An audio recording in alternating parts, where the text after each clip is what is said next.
Hey guys, Randy here at etrailer.com. Today we're going to be taking a look at an incandescent square light from Optronics. Now these are designed and suited for use on just about any type of trailer, but they do meet the DOT compliance factors for trailers over 80 inches wide. I think these are going to be very good on most of your utility trailers and things like that out there.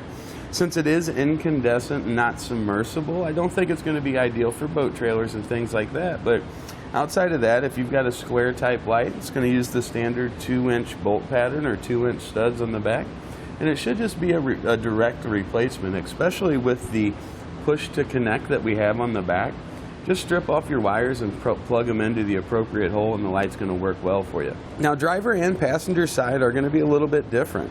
Our driver side is going to have a lens here on the bottom that's going to light up, and it's going to help to illuminate our license plate, which is required in most states.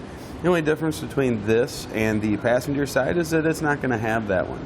Now with incandescent lights, they do tend to be a little bit more fragile than what we see out of LEDs.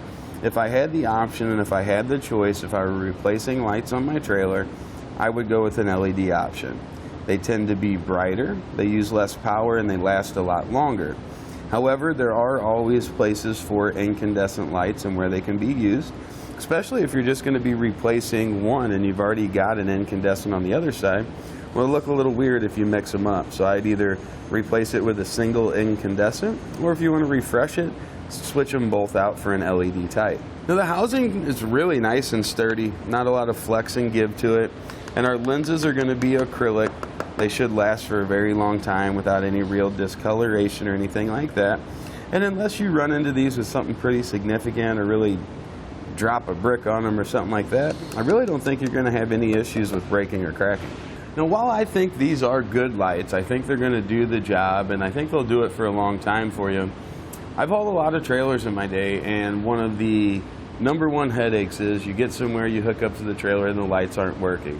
Now maybe it's just a bad ground or something, but more often than not, I found that the bulb's busted or the socket where the bulb fits into has corroded. Now this does use a shock-proof socket to help maintain that filament in the incandescent bulb and keep it from breaking. But I strongly recommend, if you're going to go this route, that you use some dielectric grease at that connection point. It's going to help to reduce the moisture getting on there, causing corrosion, which usually causes issues. Now with those push-to-connect fittings we talked about, it's very important that we get our wires very tightly wound. So I like to spread them out a little bit and then wrap them. It's going to give us good stiffness. If we just left them kind of all single strands, really not going to be able to get them in there all that well. At that point, we're going to take our brown wire, or whatever wire is giving you your taillight signal. It's going to slide into the taillight opening here. Push it in all the way, just like that. On the other side, we'll use our yellow wire for the stop and turn, or whatever color your stop and turn signals come from. Just like that. And you can see right here, we get the area for that wire to fit down and in. And at that point, let's take off our flange nuts here and get it mounted to the trailer. Put that through our mounting holes, which are on 2-inch centers. Get that secured down, then we'll use our 7/16 and tighten them up.